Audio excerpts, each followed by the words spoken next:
네, 오늘은 삶은 감동이 있어야 아름답다. 삶은 감동이 있어야 아름답다라는 제목으로 하나님 말씀 증거하도록 하겠습니다. 열왕기하 21장은 히스기야의 아들들 이야기입니다. 히스기야가 꽤 괜찮은 왕이었죠. 아들이 므낫세, 나쁜 놈입니다. 그다음에 그의 아들이 아몬인데 아몬들은 좋은데 아몬은 나쁩니다. 더 나쁜 놈입니다.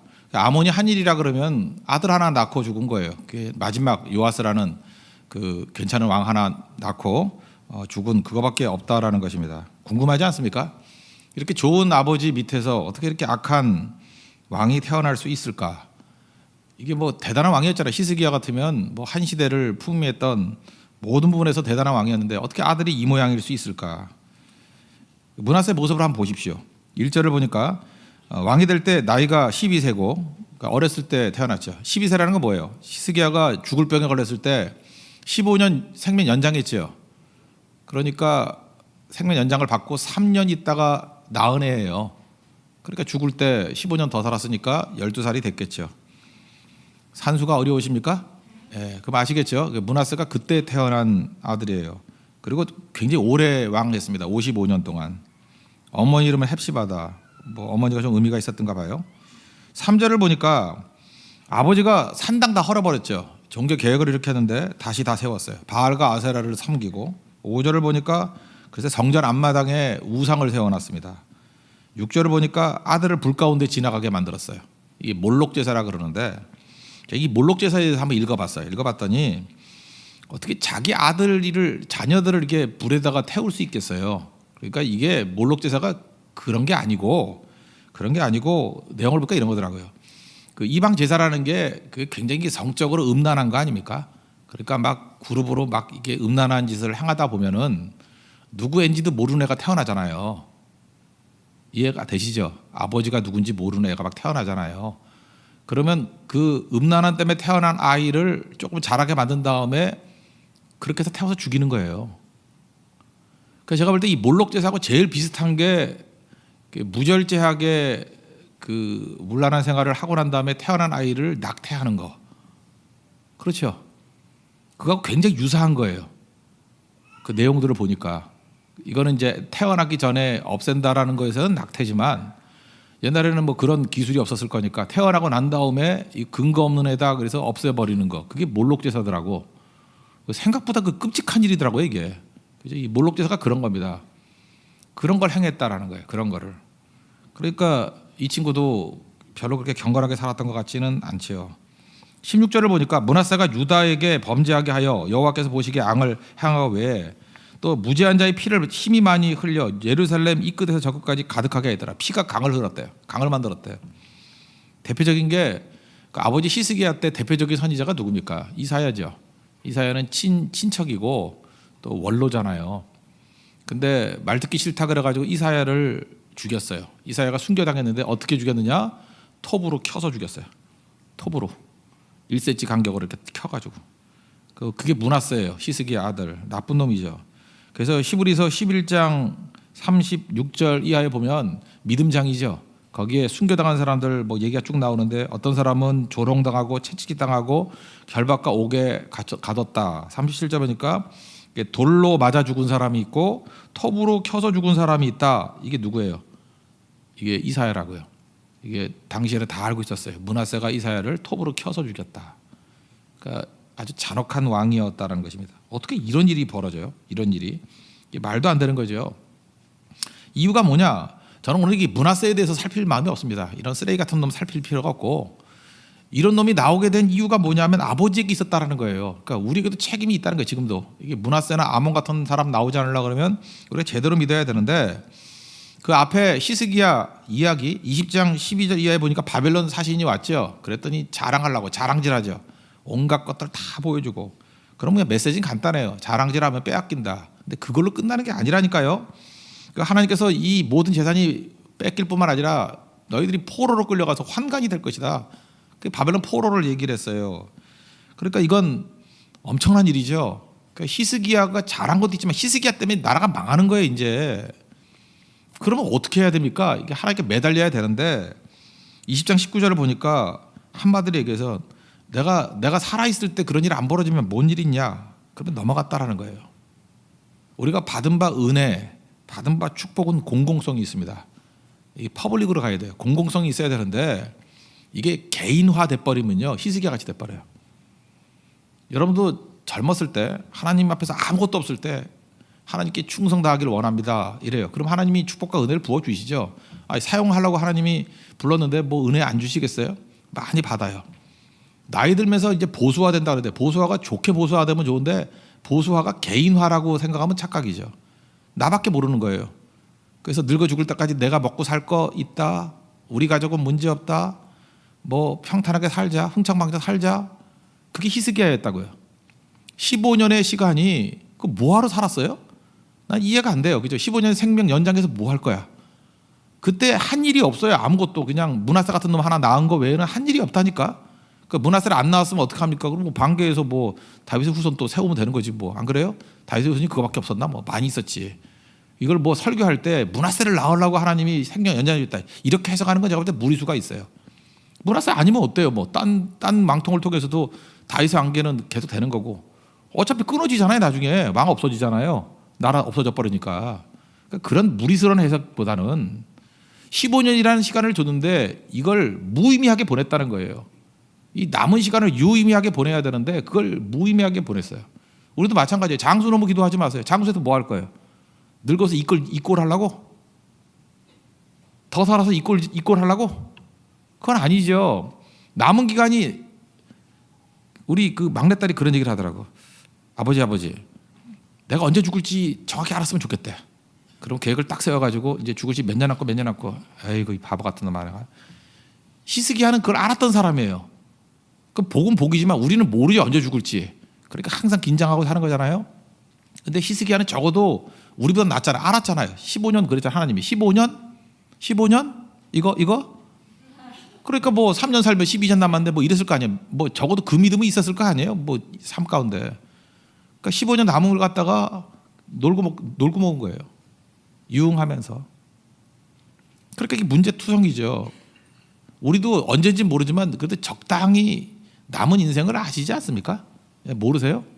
여러분 진짜 100세까지 살 것 같아요? 그거 믿는 사람 없죠? 심지어 그 100세 목회를 외치는 황목사님도 안 믿죠? 100세는 기대치일 뿐이지 100세 못 살아요. 되게 보면요, 그냥 80세까지 산다고 보면 돼요. 그냥 그것도 축복 가운데 있으면. 그 더 살면 덤이고 더 살아봐야 되게 건강이 안 좋아가지고 큰 일은 못 하더라고. 그럼 그 정도로 이게 잘 될 때 얘기해요. 남은 인생이 있잖아요. 그 남은 인생 동안에 깎아먹는 거 아니에요? 저만 해도 25년 남았어요. 그죠? 만약 그렇게 한다 그래도 25년. 근데 무슨 뭐 사역은 얼마 남지 않았잖아요. 그리고 나머지 이게 준비해야 되고. 어떻게 딴 짓을 해요? 이때 진짜 중요한 일 해야지. 안 그래요? 젊었다고 뭐가 젊어요? 이제 여기 있는 사람 조금 있으면 노하나요? 알아요? 35부터 노하나요? 뭐 이거 보였다 안경 2개 꼈다 뺐다. 성경 읽기도 힘들어요. 계속 보면 눈물이 나요. 감동으로 눈물이 나는 게 아니라 그냥 눈물이 나. 우린 그걸 쳐다보면서 또 누리도 눈물이 나. 인생 그런 거야, 인생. 그리고 내일 비 올지 다 알아요.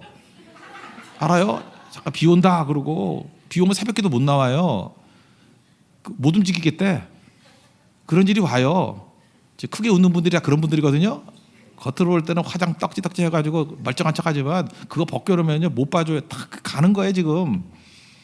히스기야하고 우리하고 다르게 뭐 있어요? 시한부 인생이지, 그죠? 그러면 그 유의미하게 살아야 되는데, 아니 내가 살아있을 때 이런 일 안 벌어지면 된대.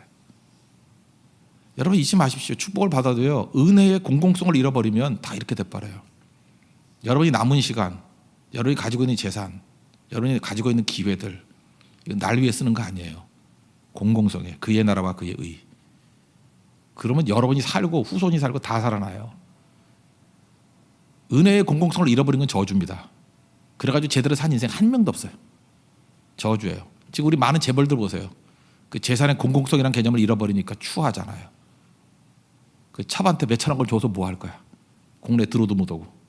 그 뭐 할 거예요 그거? 만약에 그 돈을 가지고 내가 한번 생각해요. 내가 롯데가의 내가 회장이라고 합시다. 그러면 내가 1조만 가지고 고아들 돕고 일조만 가지고 병원 돌아다니면서 이게 암 환자들한테 한 1,000만 원씩 주면서 도와주고 가난한 사람 찾아다니고 그러면 죽기도 힘들 거예요, 그죠? 이런 재벌도 다 있다. 아마 노벨상 받을 걸 세계적으로. 근데 있는 사람은 그걸 몰라. 여러분들이 없으니까 지금 그 생각하는 거야. 나도 없으니까 이 생각하는 거야. 있으면 또 생각이 달라져요.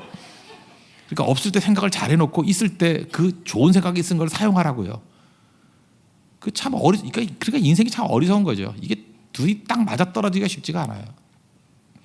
히스기야는 그런 의미에서 어리석어요. 히스기야에 대해서 재평가해야 돼요. 이거 좋은 사람 아니에요. 여기서 이제 해야 될 히스기야의 그 실패를 한번 분석했으면 좋겠는데, 첫째, 적어도 이사야가 와가지고 네가 이렇게 자랑질하니까 이거 다 뺏기고, 뭐 뺏기는 건 뭐 물질이야 또 생기면 되는 거니까 그게 문제가 안 돼요. 네가 망해서 환관으로 다 끌려간다, 바벨론 포로로 끌려간다.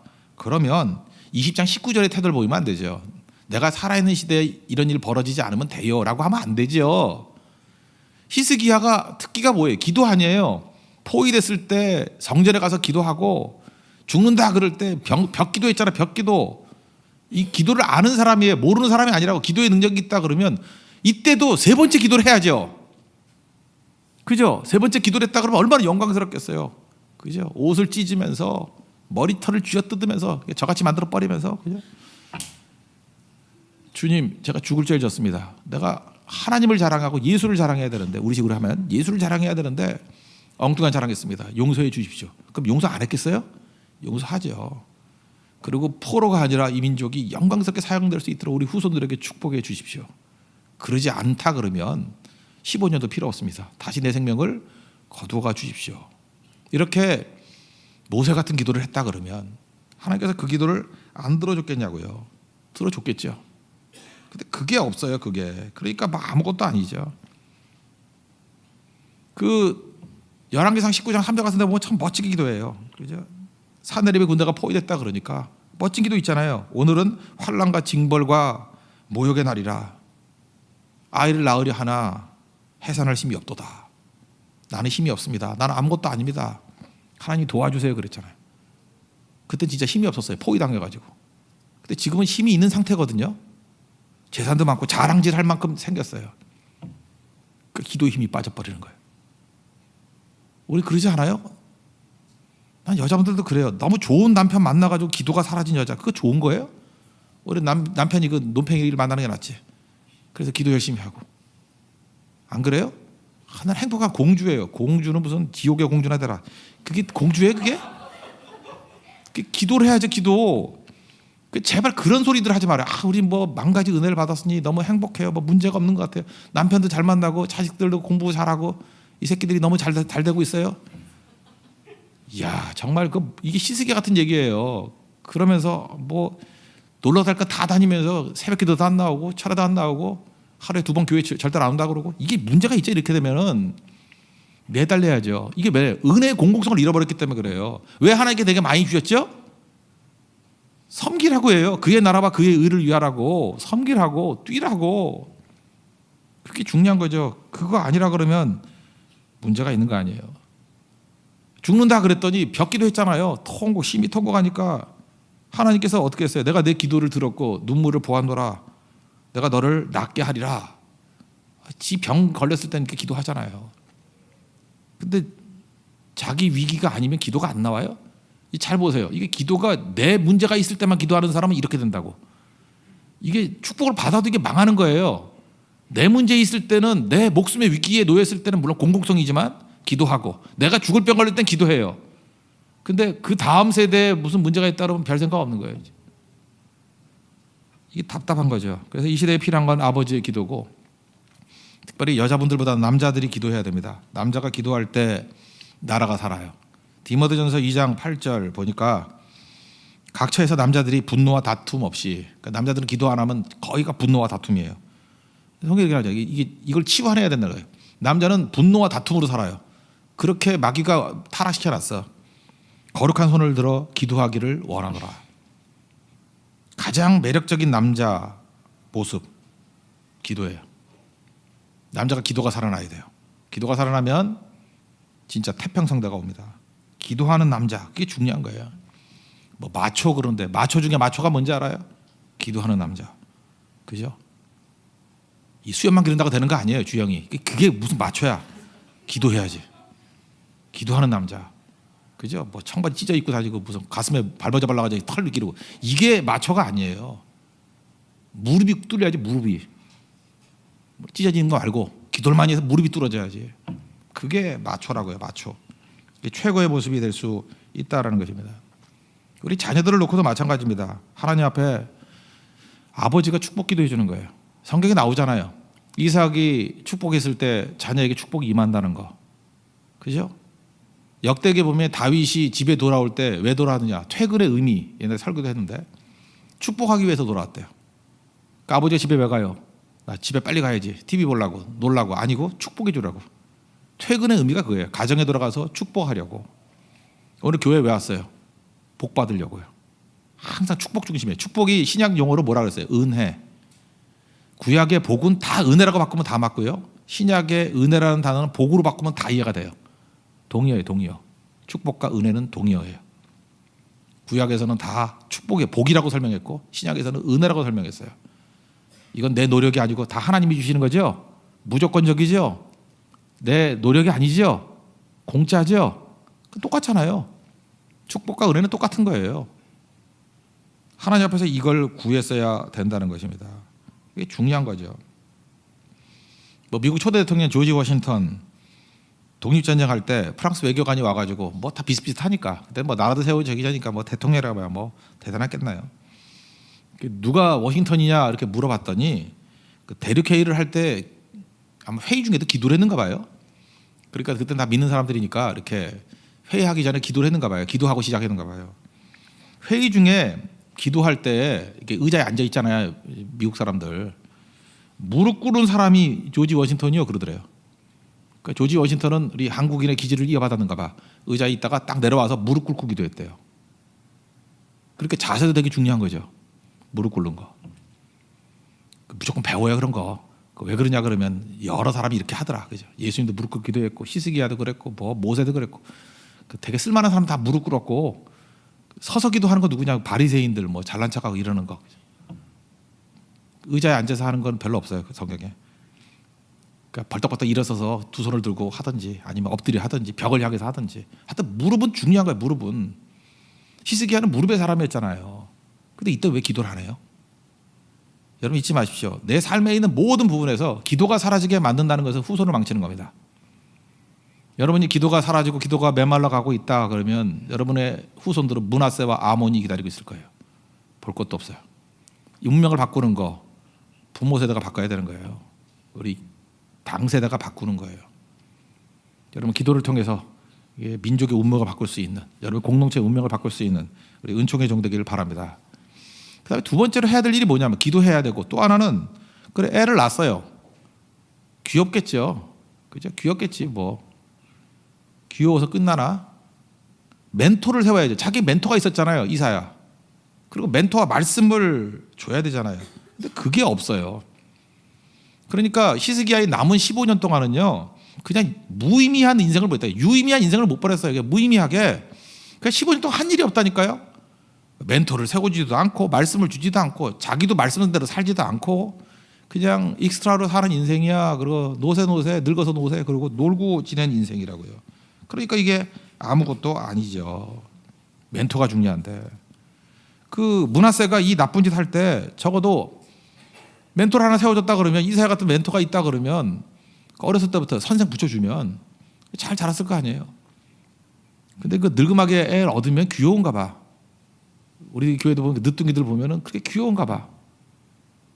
너무 귀여워가지고 조리다 그러면 예배도 안 드리고 그냥 나가고 걔 때문에. 잠깐 이렇게 므낫세가 어린어린 거리는데 이상하죠. 어떡하죠 내가 이거? 므낫세라 그러면 교회 옮길까 봐 말도 못 하겠고 잠깐 허리더리대.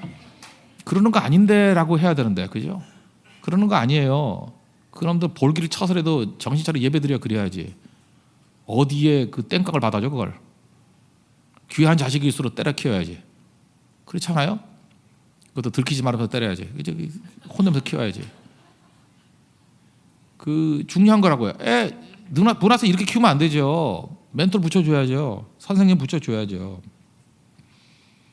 선생님이 왜 중요한지 아십니까? 선생님이 좋다고 다 좋은 건 아니에요. 말을 시냇가로 끌고 갈 수는 있지만 물을 먹일 수는 없다, 그런 얘기가 있죠. 부모가 할 수 있는 일이 두 가지인 것 같아요. 저같이 이제 목사가 할 수 있는 일인 것 같아요. 이제 성령의 도우심이 있어야 되지만 목사가 하는 일은 이제 물가까지 끌고 가는 거예요. 이제 물가까지. 그래서 뭐 열심히 새벽기도 나오라 그러고 수요일날 나오라 그러고, 여기서 은혜 받고 안 받고는 뭐 본인하고 하나님의 성령과의 만남이죠. 그러니까 물가까지 갈 수 있어요. 근데 요즘에 한 가지 더 깨우쳤어요. 입을 억지로 열어가지고 소금을 확 집어넣는 거야. 그 물 마시더라고. 그래서 제가 무기를 하나 더 가졌어요. 물가를 끌고 간다. 이 끈과 소금. 이게 너무 비밀을 너무 많이 알려준 것 같은데. 그래서 항상 소금을 쳐버리는 거예요. 소금. 목마르면 다 가는 거잖아요. 목마르면. 그러니까 목마르게 만드는 게 능력이에요. 목마름. 그래서 산상수훈에 나오잖아요. 심령이 가난한 자, 의에 줄이고 목마른 자. 이게 복이라니까, 복. 1번, 4번 복이에요. 여러분, 그런 복이 임하길 바랍니다. 근데 성령께서 이렇게 목마른 자들, 그러니까 설교는 목마르게 만드는 거예요. 잘 봐요. 그러니까 목마르게 만드니까 잠깐만 무시를 하게 돼 있죠. 이렇게 무시해서. 왜 그꼴로 살아? 조지 워싱턴 봐. 무릎 꿇고 기도했잖아. 그럼 이제 목마름이 생긴다고. 그래도 여전히 물가를 끌고 가도 딴짓 하는 애 있고요. 소금을 집어넣어도 까짓 거 참지 뭐 이런 사람도 있어요, 사실은. 근데 생각보다 많은 사람들이 소금이 들어가면 물을 찾게 돼 있어요. 목마름이에요. 하나님께서 그걸 채워 주신다는 것입니다. 그래서 일어서게 되는 거죠. 이 비슷한 맥락이 베드로전서 3장 15절에 또 나오죠. 너희 마음에 예수님을 주로 삼으래요. 그리고 소망에 관한 이유를 묻는 자들에게 대답할 것을 항상 준비하래요. 이게 무슨 얘기예요? 그 사람이 소금이라는 거 아니에요. 소금. 우리 존재가 소금이라는 거 아니에요. 그래서 이 사람이 너무 갈증을 일으켜가지고 소망에 관한 이유를 우리에게 묻는데요. 그러니까 우리와 같이 있는 사람들이 우리가 소금이 돼가지고 그를 목마르게 만들어주는 거 아니에요. 소망에 관한 이유를 묻는데요. 질문을 유발케 만드는 인생을 살래요. 그럼 그때 대답해 주래요. 물 주래요. 그러니까 물 주기 이전에 해야 될 일이 뭐예요? 목마르게 만드는 거. 실제로 세상은 목말라 있습니다. 그래서 여러분, 세상이 타락하면 타락할수록, 어려우면 어려울수록 중요한 건 뭐냐 하면 목마름이 있어요. 목마름이 있을 때 그때 줄 것을 예비하는 그런 종이 돼야 된다는 것입니다.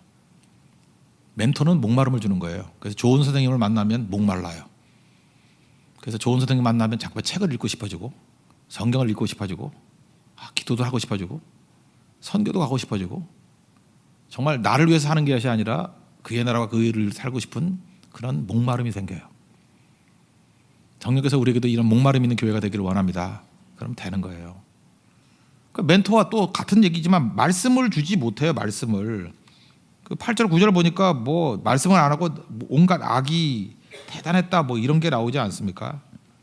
여러분, 말씀이 들어가지 않으면 우리 인생을 말씀이 주도하는 것과 내 욕망이 주도하는 게 두 가지가 있어요. 중간은 없어요.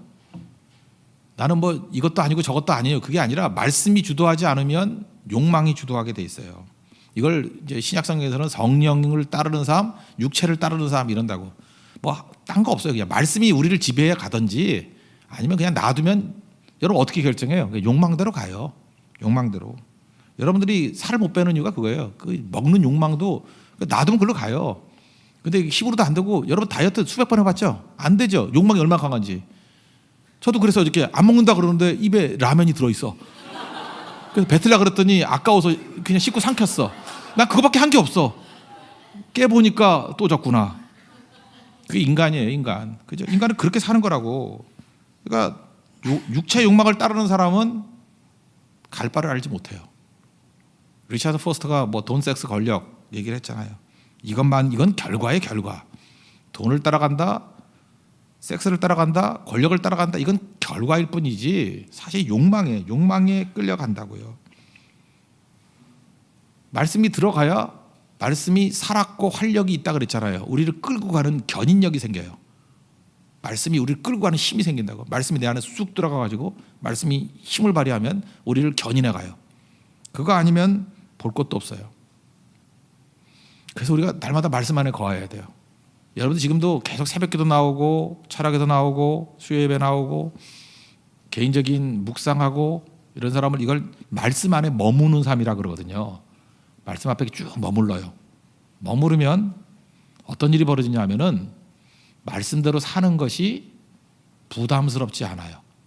부담스럽지 않고, 그리고 하나님을 만날 때 하나님이 이렇게 계명을 주시는 분, 무서운 분으로 느껴졌잖아요. 옛날에는 하나님께서 왜 맨날 나한테 이상한 계명을 주냐, 뭐 간음도 하지 말라, 뭐 살인도 하지 말라. 그 하나님의 별명은 말랍니까? 계속 말라, 그죠? 하나님이 이게 말라의 하나님 같이 보이잖아요. 뭐든지 하지 말래. 내가 좋은 건 다 하지 말래. 내가 좋은 건. 그렇게 부담스럽고 말라의 하나님으로 보인다고요. 근데 말씀 안에 머무르면요, 하나님이 부담스럽지 않고 하나님의 눈물을 만나요. 말씀 안에 머무르면 하나님의 눈물을 만나요. 하나님의 사랑을 만난다고. 그래서 좋아요. 제가 이렇게 조언해요. 어떤 두 남녀가 교제를 하는데 이제 결혼을 안 하고 잠깐 머뭇머뭇거려. 내가 물어봤어요. 왜 그러냐 그랬더니 만남이 부담스러워요 그러더라고요. 난 부담이 뭔지는 자세히 묻지 않습니다. 사람이 죄를 많이 져도 부담스럽고요, 너무 거리감이 있어도 부담스럽고, 하여튼 두리뭉실 말하지만 그 느낌만은 내가 와요. 이유는 묻지 않았어요. 부담스럽다. 그 헤어지는 게 좋아요. 웬만큼 교제를 가졌는데도 부담스럽다는 것은 말씀 안에 머무를 수 없는 사람이에요. 그럼 부담스러워요. 그럼 부담스러우면 뭐만 보여요? 외적 환경만 보여. 무슨 대학 나오고 월급이 얼마고 뭐고 그게 녹아들어야 되는데 계속 처음에야 그게 보이죠. 그런데 교제를 6개월 했는데도 계속 월급이 보이고 연봉이 보이고 뭐가 차가 보이고 그게 녹아들지 않고 계속 그만 보이는 거야. 조금 더 노력하면은 뭐 10평이 올라간대요. 뭐 이것만 보이고 계속. 그럼 헤어져야 돼요.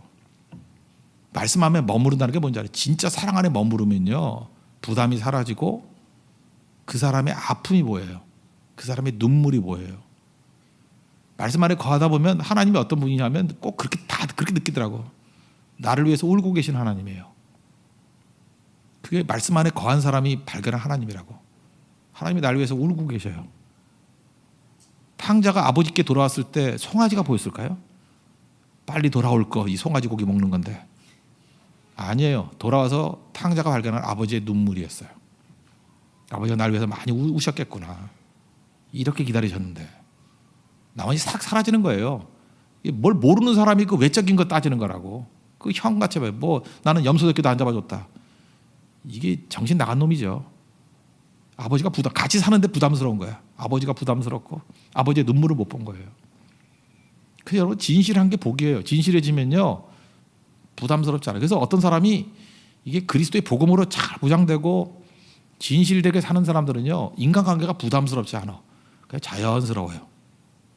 그리고 쭉 보다 보면 진실을 만나거든. 저 사람 저거 항상 밝게만 보였는데 저런 아픔이 있었구나.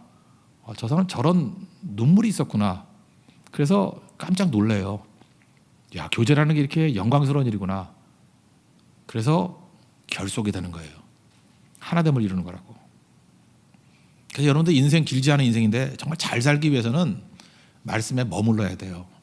말씀에 머무르지 않으면 인생 사는 게 부담스러운 거예요. 가짜로 사니까, 가면 속에 사니까 부담스러운 거지. 자연스러워요. 쭉 들어가면 부담스럽지 않죠. 그래서 세 번째인데, 이 히스기야가 아들에게 못 준 게 뭐냐면 감동이 없는 삶이에요. 아버지가 감동을 주지 못했어요. 히스기야 당시는 태평성대입니다. 돈도 많고 힘도 있고 다 있고. 근데 므낫세가 왜 이 꼴이 됐을까? 아버지에 대한 감동이 없어요. 사랑은 받은 것 같은데 이 므낫세가 볼 때 이 아버지 외식이라는 거예요. 가짜라는 거예요. 여러분, 부모들이요, 자녀들에게 잘해준다고 존경한다고 생각하지 마십시오. 자녀들은 다 알아요. 우리 아버지가 장로인데 말로만 하나님 하지 실제로는 돈을 더 좋아하고, 우리 어머니가 권사인데 하나님 말씀대로 따라 살 생각이 전혀 없고 세속적으로도 저런 세속이 없다고. 자녀들은 다 알아요. 진짜 중요한 게 뭔지를. 감동을 못 줘요, 아버지가. 그러니까 아버지가 하는 거 다 뒤집어 버리죠. 저 가짜다. 자기 나름대로는 진실 찾는 거예요. 저는 가짜 생활 안 하겠다고. 나는 오히려 내가 더 진실하다고. 그러니까 진실은 악한 놈이죠. 그래서 그 집안이 망하는 거예요. 사람은 감동을 줄 알아야 돼요. 감동을. 가끔마다 이게 선교사님들 만나잖아요. 선교사님도 두 종류가 있는 것 같아. 선교사님인데 별로 감동을 못 주는 선교사님들. 그러면 그 자녀들이 선교사 죽어도 안 해. 그러니까 선교사인데 그 자녀들이 맨날 뭐 미국이나 가고 뭐 이렇게 가가지고 뭐 사업한다고 이러는 분들 보면은 뭐 다는 아니에요. 내가 일반화시킬 필요는 없지만 그냥 평범한 분이에요.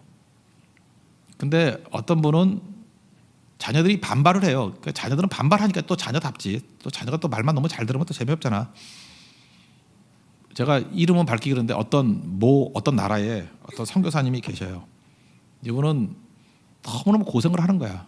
그죠? 너무너무 고생을 하는데 그 나병 환자촌에 가서 일을 해요. 나병 환자촌에. 그러니까 이게 이제 아시아의 어떤 나라인데 나병 환자촌에서 어렸을 때부터 개를 낳고 키웠어요. 근데 학교를 가려고 그러면은 일반 마을을 통과해서 학교를 가야 되잖아요. 근데 일반 학교로 이게 학교 가려고 그러면은 애들이 돌멩이 던진대요.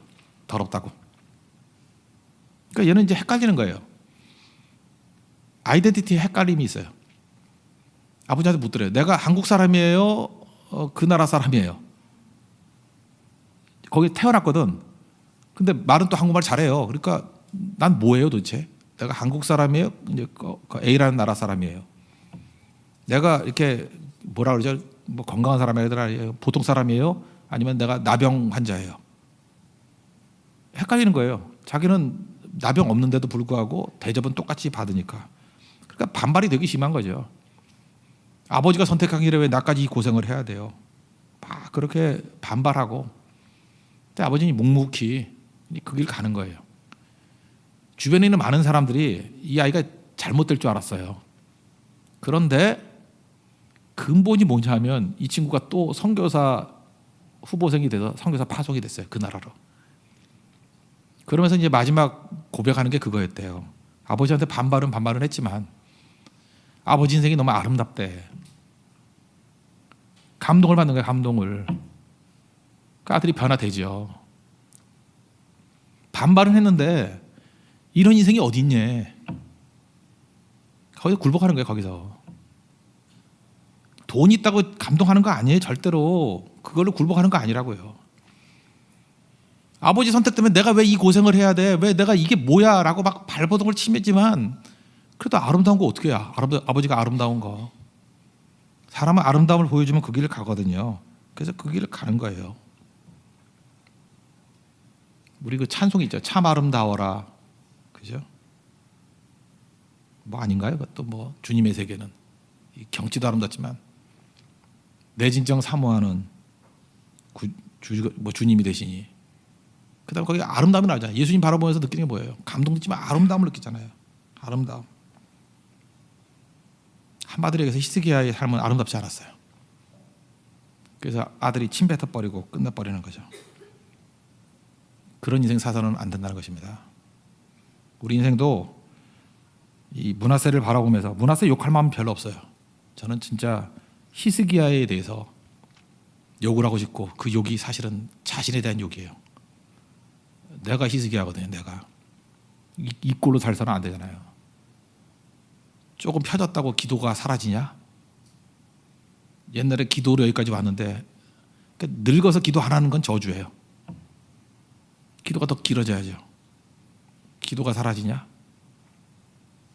그리고 모든 여건이 다 있는데 애 자녀 지금 예배 안 나오는 자녀에 대해서 여러분 별거 아니죠. 대학만 잘 가면 되죠. 그죠? 유학 보냈으면 다 된 거죠. 유학 가서 무슨 짓을 할지 알아요? 내가 유학생 선교 엄청 많이 했는데 그 무슨 짓을 하는지 알아요? 그 유학생 중에 나한테 오는 거에 3분의 1은 목사 아들 딸들이더라고. 함부로 자신할 수 없어요. 거기 말씀과 멘토를 줬나? 그리고 누구도 자신할 수 없잖아요. 뭐 내가 무슨 감동을 줘요. 그러니까 하나님 앞에 진실되게 살면은 감동은 뭐 주는 겁니까? 그냥 생기는 거지. 내가 감동을 주겠다 그러다가 주나요? 그게 생기는 거지. 그게 우리 인생이에요. 하나님 앞에 그런 인생을 살아가는 믿음의 종 되기를 바랍니다. 예, 모두 자리에서 일어나겠습니다.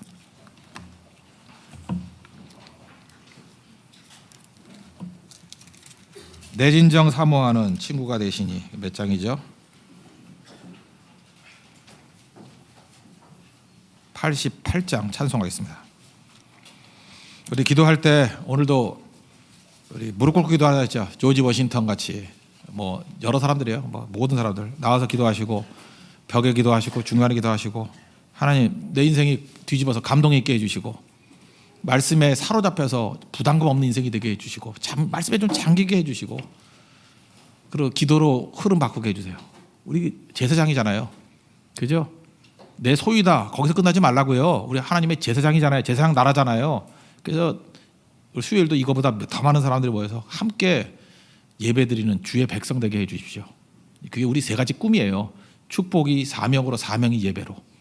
그것이 계속해서 이루어지는 교회 되게 해달라고 간구하겠습니다. 88장 찬송하겠습니다.